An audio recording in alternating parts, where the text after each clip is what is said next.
Welcome back. Now, PowerPoint has two additional AI elements to its operation. One you'll find within the Review tab, and you're going to see it here that you can check accessibility to make sure that if you're going to be giving your presentation to someone in order to read, that it is accessible to individuals that have accessibility issues.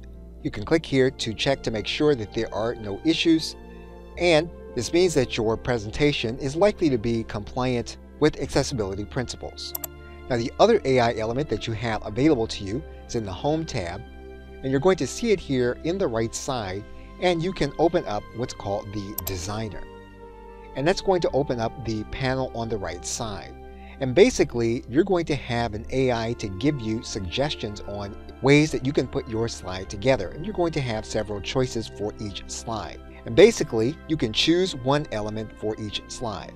And each slide can be individually designed.